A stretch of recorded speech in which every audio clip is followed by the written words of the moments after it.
What's going on, good people? Welcome back to the Contractor Secrets podcast.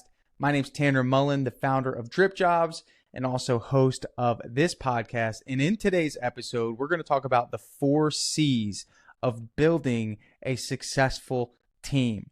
So I'm going to give it to you straight. You have got to be focused on building a team. This needs to be a core competency for you as a business owner.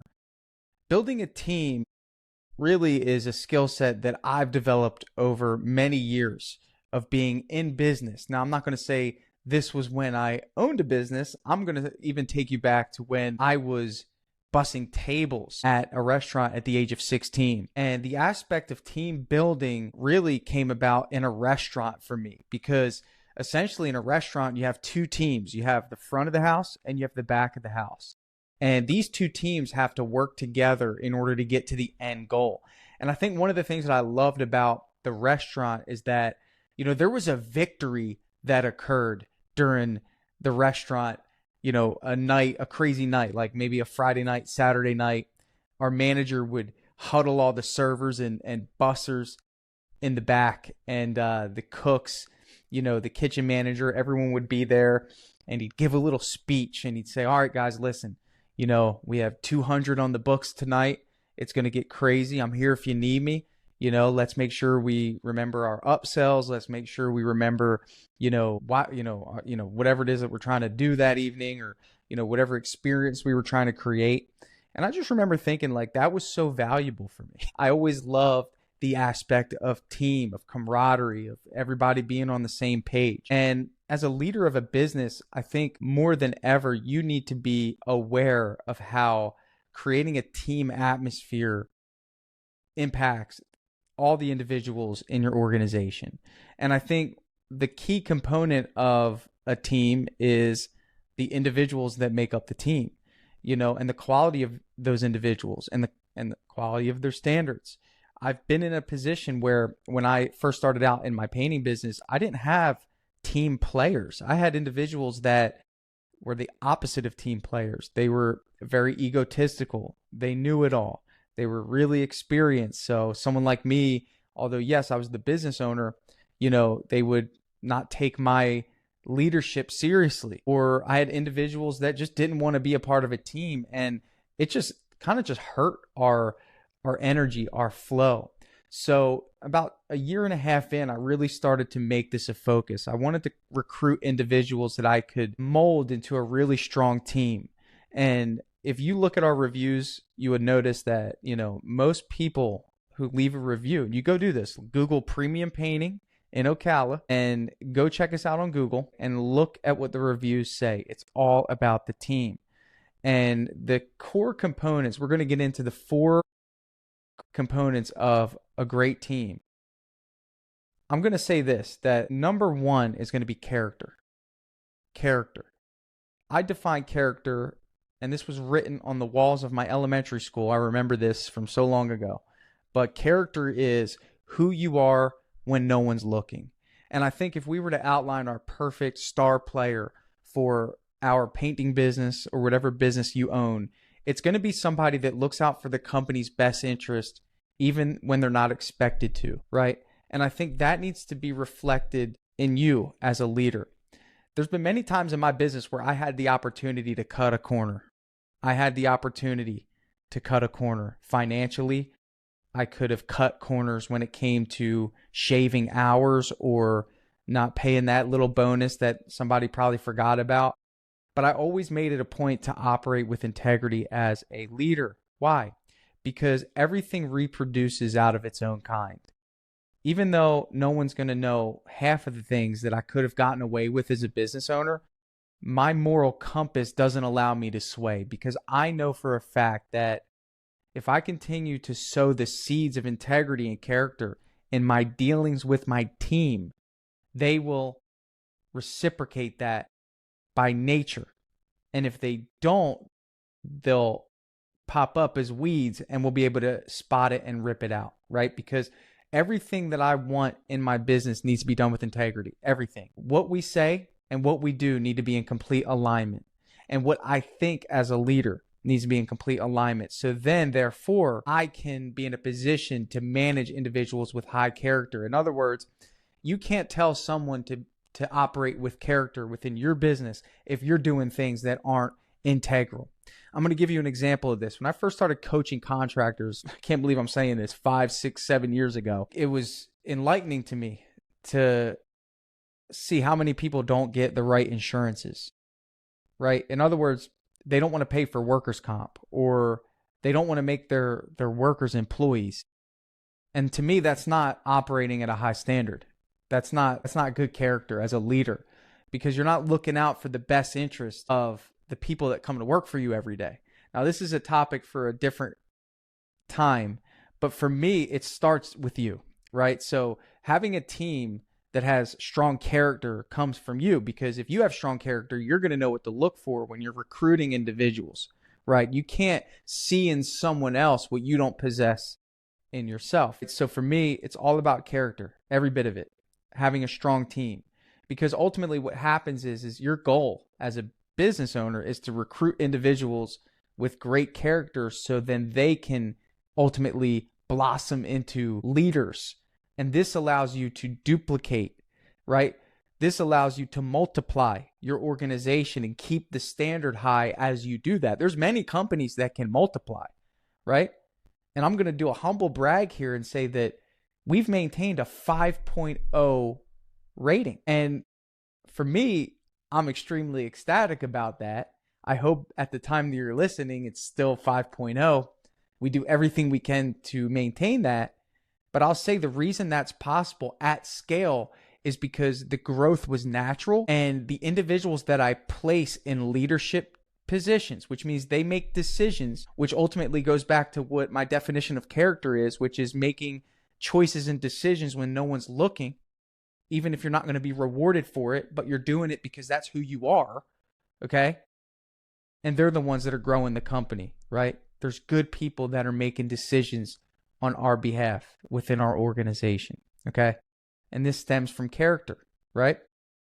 So in order to attract individuals of high character, right, that take care of their responsibilities, that are of high quality, right, that value a strong workplace, that value a strong leader, you need to be the individual that has the utmost character, because you're the one, well, you're the one that manages the money. Let's put it that way. Let's just get to it. It's the money, right? Generally speaking, money is the greatest temptation that will challenge you to compromise your character. So how do you deal with money? How do you handle money?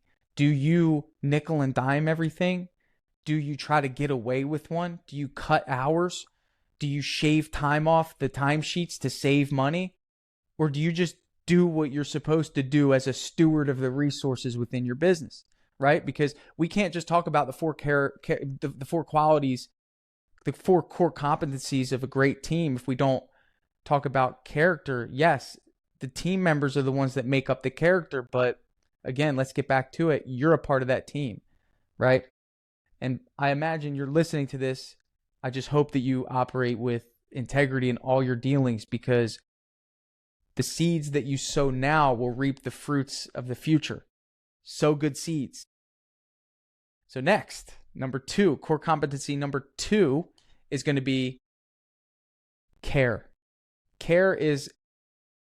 I would say care is a subcategory of character, right? For me, care is, everyone looking out for one another, right?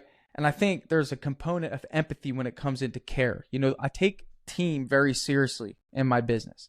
Someone works for me, I'm looking out for their best interest. They're part of my family. That's just the way I see it. You don't have to see it that way. That's totally fine. But for me, it's like, dude, if you got something going on in your life, I want to know about it, right? So I can have a better understanding of what's going on, so I can possess empathy, and then I can reason better when an instance comes up where you're not operating at, high standard, right? I want to know what's going on. And there's been so many instances in my almost 9 years of being in business where people have had life happen to them. And as a leader, for me, it's like I care about the people that come into my into my world. Like, I want to know what's going on. I want to know how your family's doing. I want to know, what's going on in your life. I want to know what goals you have. I want to know what's troubling you. I mean, I look for opportunity to connect with my team so I can understand these things better. And this isn't just because I just want to check the box of I care. It's because I really care. I can't teach you that, right? But don't expect to lead a team if this isn't a part of your nature to actually care about people, because you ultimately, just putting it out there, like, you kind of control their life when it comes to their finances. You have the ability through your demeanor, you have the ability through your words to control whether or not they have a good or bad day when they get home and they have to greet their kids and their family. What type of stress are you imposing on that individual? And is it warranted, or is it because you haven't done a good job putting together the right systems in your business and that's causing stress and frustration?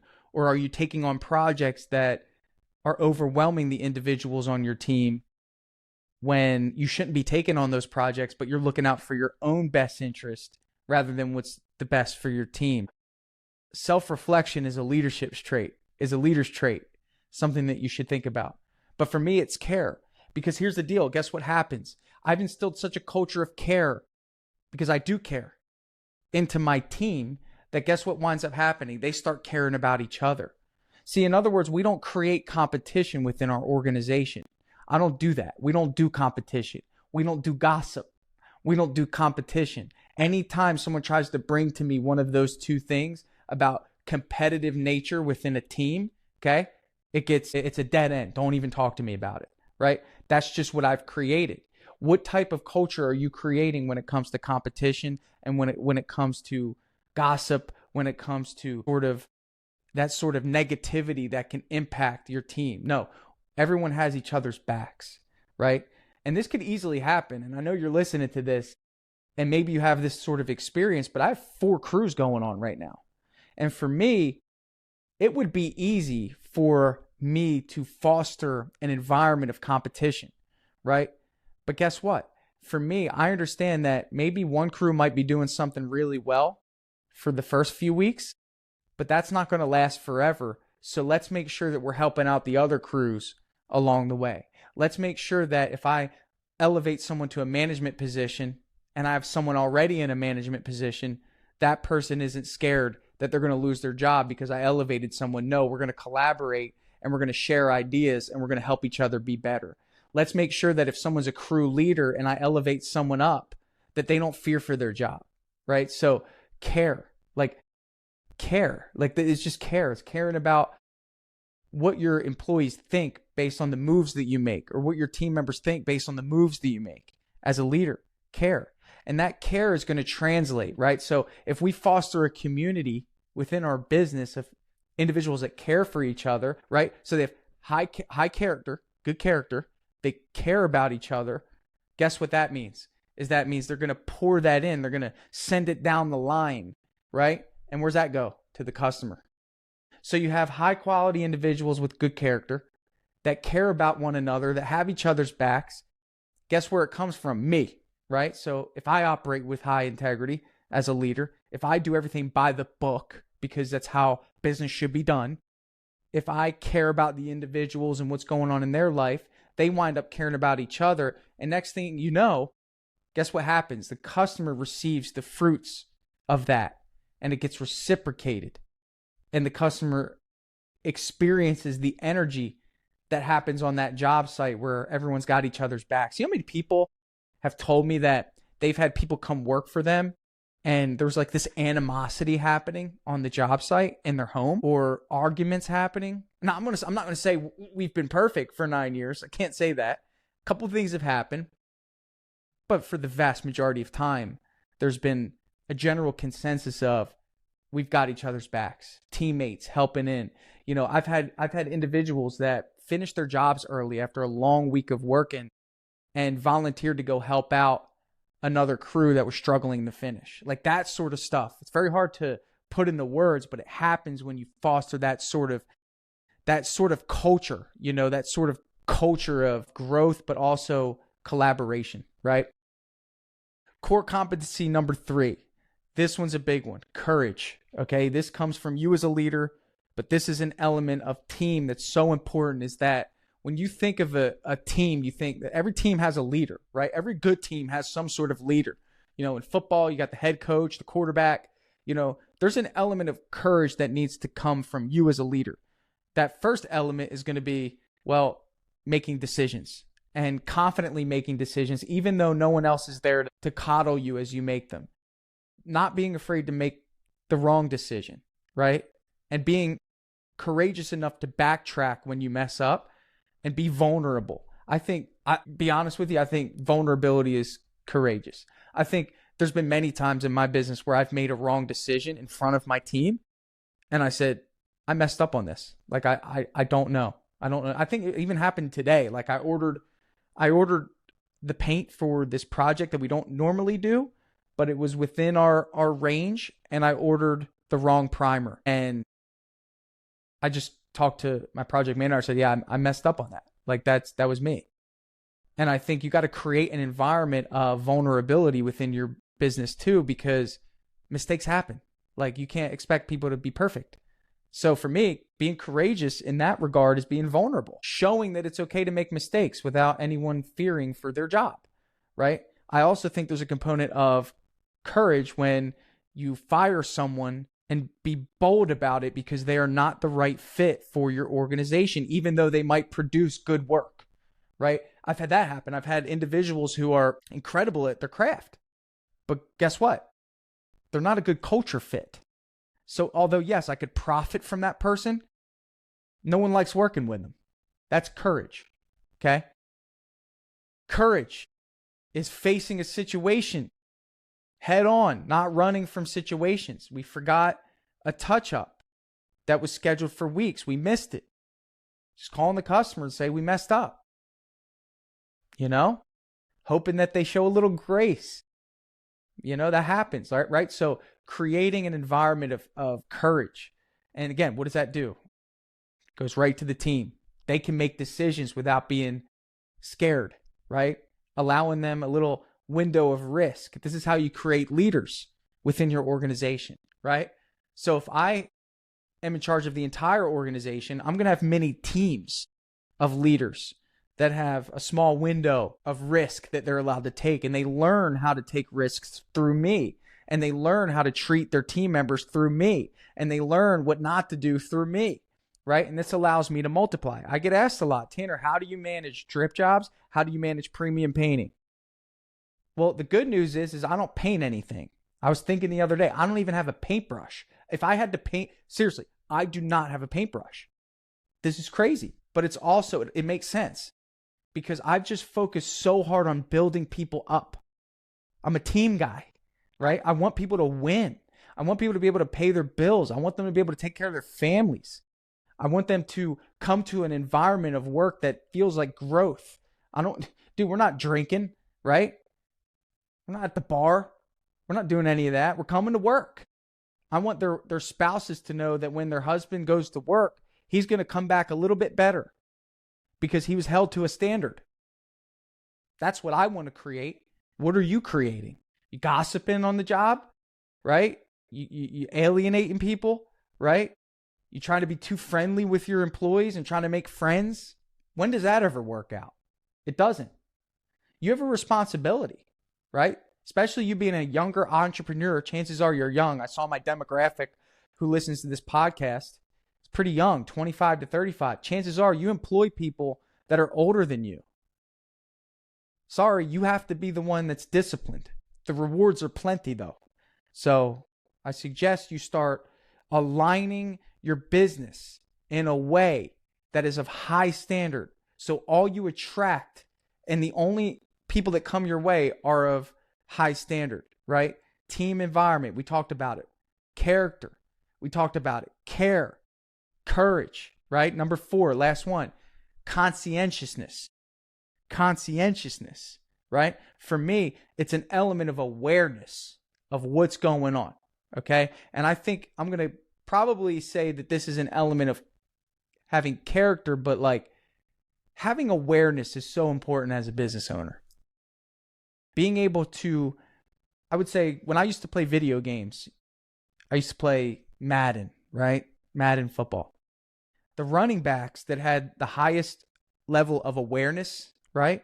Those were the running backs that could see a threat coming and maneuver quicker than the other running backs, right? So his awareness level was high, right? He could look around and he could see the threats that are coming in. Boom, boom, boom, right? So having awareness is important. It means that you're thinking ahead. It means that you're identifying potential, I would say risk, but also problems, and you're maneuvering in a way that allows you to avoid that problem due to proper planning. Element of care, but more detailed, is having a conscientious team is so important. Having people that are thinking beyond their role is important. And how do you achieve that? Well, you need to be someone that thinks beyond what's expected of you as a business owner.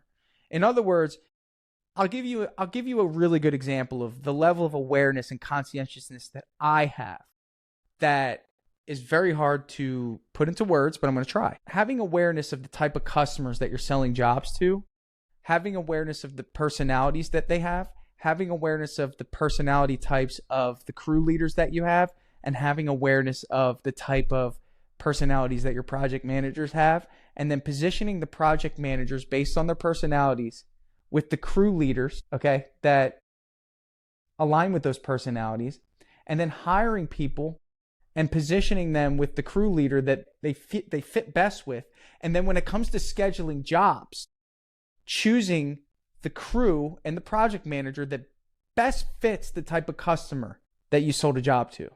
That level of conscientiousness to create the best possible experience, and then having a leader on the job that's conscientious about what the big vision of the organization is, aligning their actions and decisions to maintain the pursuit of that vision, right? So for example, if we have a high-strung customer, someone that's been calling the office 5 or 6 times before the job starts, I'm giving that customer to my best project manager, Shamel. Why? Because I know his personality, and I know that he's going to give that tender love and care that customer needs. He's very communicative. He's going to outline everything he's going to do.